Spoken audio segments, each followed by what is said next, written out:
नमस्ते, हेलो, आदाब, सत श्री अकाल। आप देख रहे हैं मेरा YouTube channel Saket Garg saga और मैं हूं आपके साथ आपका दोस्त साकेत गर्ग।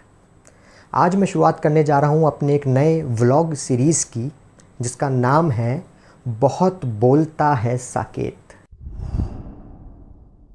आज इस व्लॉग में हम बात करेंगे राजस्थान में चल रहे करंट पॉलिटिकल क्राइसिस के बारे में, जिसमें है ड्रामा, इमोशंस, ट्रेजिडी, कुर्सी के साथ रोमांस और होने वाला कुछ एक्शन भी, यानी कि पूरी तरह एक मसालेदार ड्रामा, पॉलिटिकल ड्रामा। इस कहानी के दो किरदार हैं।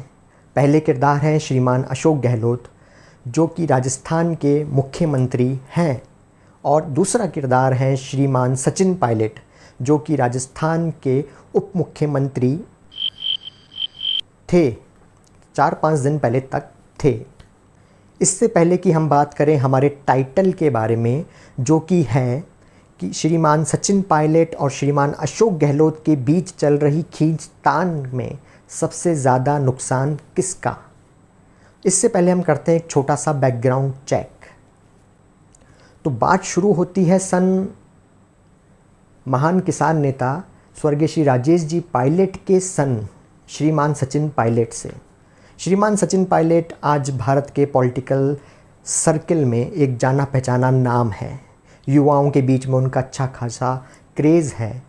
वे एक यूथ आइकन हैं।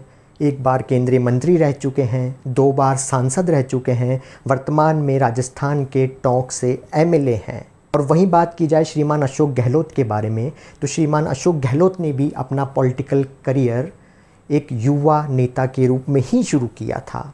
उन्होंने श्रीमती इंदिरा गांधी से लेकर श्रीमान राजीव गांधी जी तक के साथ काम किया है। श्रीमान अशोक गहलोत राजस्थान के 2 बार मुख्यमंत्री रह चुके हैं और अभी तीसरी बार राजस्थान के मुख्यमंत्री हैं। श्रीमान सचिन पायलट और श्रीमान अशोक गहलोत के बीच की खींचतान उभर कर सन 2018 के राजस्थान विधानसभा चुनावों के समय आई, जब इन दोनों के बीच में मतभेद हुए अपने अपने उम्मीदवारों को टिकट बांटने को लेकर, सीटों के बंटवारे को लेकर। फिर जैसे तैसे चुनाव हुए, कांग्रेस पार्टी सत्ता में आई, फिर इन दोनों के बीच में खींचतान हुई मुख्यमंत्री पद को लेकर, और बाजी मारी जादूगर कहे जाने वाले अशोक गहलोत ने। उस समय श्रीमान सचिन पायलट को उप मुख्यमंत्री पद से ही संतोष करना पड़ा। तब से लेकर ये खींचतान आज सन 2020 में इतनी ज़्यादा खिंच गई कि आज श्रीमान सचिन पायलट, जो कि राजस्थान प्रदेश कांग्रेस कमेटी के अध्यक्ष भी थे और अशोक गहलोत के डिप्टी सीएम भी थे, वे अपने गुट के एमएलएस के साथ आज मानेसर या गुड़गांव या दिल्ली के रिसोर्ट में डेरा जमा चुके हैं और ये तक कह चुके हैं कि राजस्थान की अशोक गहलोत सरकार, यानी कि सचिन पायलट की खुद की पार्टी की सरकार, आज अल्पमत में है। और वहीं श्रीमान अशोक गहलोत अपनी सरकार को बचाने में लगे हुए हैं। वे अपने खेमे के विधायकों को लेकर एक रिसोर्ट में बैठे हुए देखे जा सकते हैं। तो ये तो रहा इन दोनों के बीच में चल रही इस खींचतान और इस पॉलिटिकल क्राइसिस का सब्जेक्ट मैटर। अब बात करते हैं हमारे टाइटल के बारे में, जो है कि श्रीमान सचिन पायलट और श्रीमान अशोक गहलोत के बीच में चल रही खींचतान के बीच सबसे ज़्यादा नुकसान किसका है? क्या सबसे ज़्यादा नुकसान श्रीमान अशोक गहलोत का है, या सबसे ज़्यादा नुकसान श्रीमान सचिन पायलट का है, या नुकसान इन दोनों का ही नहीं, किसी तीसरे पक्ष का है? अगर हम बात करें श्रीमान अशोक गहलोत के बारे में, तो श्रीमान अशोक गहलोत को केवल इतना सा नुकसान हो सकता है कि उन्हें अपनी मुख्यमंत्री की कुर्सी गंवानी पड़ सकती है, जो कि फ़िलहाल आज के सिनेरियो में हल्का सा नामुमकिन लग रहा है। श्रीमान अशोक गहलोत अपनी कुर्सी बचाते हुए नज़र आ रहे हैं, मगर फिर भी कल को अगर कुछ नुकसान होता है तो यही होगा कि उन्हें अपनी कुर्सी गंवानी पड़ सकती है। वहीं अगर हम बात करें श्रीमान सचिन पायलट को हो सकने वाले नुकसानों के बारे में, तो उनका सबसे बड़ा नुकसान यही हो सकता है कि उन्हें कांग्रेस पार्टी से ही बर्खास्त कर दिया जाए, या श्रीमान सचिन पायलट खुद कांग्रेस पार्टी से बाहर चले जाएं। इस केस में हो सकता है वे बीजेपी ज्वाइन कर लें, जिसके बारे में वे खुद मना कर चुके हैं, या हो सकता है वह किसी तीसरी पार्टी की स्थापना करें। तीसरी पार्टी बनाना शॉर्ट टर्म में उनके लिए भले ही नुकसानदेह हो सकता है, लेकिन लॉन्ग टर्म में ये एक विन विन सिचुएशन का काम भी कर सकती है। अभी हमने देखे श्रीमान अशोक गहलोत को हो सकने वाले नुकसान और श्रीमान सचिन पायलट को हो सकने वाले नुकसान, लेकिन इन दोनों के नुकसान से ऊपर है एक तीसरे पक्ष का नुकसान, जो है कांग्रेस पार्टी का आम कार्यकर्ता। इन दोनों की खींचतान में अगर किसी का सबसे बड़ा नुकसान होगा तो वो है कांग्रेस पार्टी का आम कार्यकर्ता, जो आज कांग्रेस पार्टी की इस दुर्दशा के बावजूद भी कांग्रेस का कार्यकर्ता है, कांग्रेस पार्टी में बिलीव करता है। इन दोनों की खींचतान के बाद में राजस्थान के उस आम कांग्रेस कार्यकर्ता का विश्वास कांग्रेस से डगमगाना स्वाभाविक है।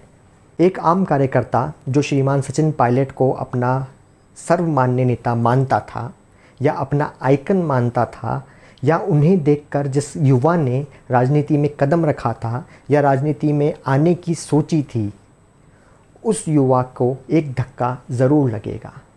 इन दोनों की खींचतान में एक आम कार्यकर्ता के मन पर क्या गुजरेगी, शायद वो ये दोनों ही ना जान पाएँ। एक आम कार्यकर्ता के मन में दोनों ही नेताओं के प्रति धारणा चेंज होगी। वैसे ही कांग्रेस पार्टी के कार्यकर्ताओं को आजकल बहुत कुछ सुनने को मिलता है, कई तरह के ताने टॉन्ट्स सुनने को मिलते हैं। इन दोनों की लड़ाई के बाद में वो टॉन्ट और ताने तो बढ़ेंगे ही, साथ में उस कार्यकर्ता का खुद का मनोबल भी नीचे जाएगा। इस खींचतान के बाद में अशोक गहलोत गुट सचिन पायलट गुट के कार्यकर्ताओं पर हावी होते हुए नज़र अभी से आने लगे हैं। पायलट गुट के जो आम कार्यकर्ता हैं उनके पर कतरे जाएंगे और अशोक गहलोत गुट के समर्थक पायलट गुट के समर्थकों को टॉन्ट मारते हुए नज़र आएंगे। कुल मिलाकर नुकसान कांग्रेस पार्टी का और कांग्रेस कार्यकर्ताओं का ही होगा। इसीलिए अब वक्त आ चुका है कि कांग्रेस पार्टी अपने अंदर एक आत्ममंथन करे। वो आत्ममंथन नहीं जो वो सन 2014 से करती आ रही है। अब ज़रूरत है एक ऐसे आत्ममंथन की जिससे पार्टी सच में रिवाइव हो सके, जिसमें हर रोज़ उठने वाले बगावत के सुर दब सकें, जिसमें हर कार्यकर्ता में एक नए विश्वास का संचार हो। कांग्रेस पार्टी को आज खुद ज़रूरत है एक क्रांति की, जिससे वे खुद जाग सके और सत्ता तक पहुंच सके। अगर सत्ता तक भी ना पहुंचे तो कम से कम अपने कार्यकर्ताओं का मनोबल तो ज़िंदा रख सके। चलिए, ये तो रही राजस्थान में चल रहे करंट पॉलिटिकल क्राइसिस के बारे में मेरे विचार। अगली बार मिलेंगे एक नए व्लॉग के साथ। आपको ये विचार कैसे लगे मुझे कमेंट बॉक्स में ज़रूर बताएं। अगर ये वीडियो पसंद आया हो तो लाइक करें और शेयर करना ना भूलें। और हाँ, अगर आप मेरे चैनल पर नए हैं तो नीचे दिए गए सब्सक्राइब के बटन को ज़रूर दबाएं। अगली बार आपसे फिर मुलाकात होगी, तब तक के लिए बहुत बहुत धन्यवाद। God bless.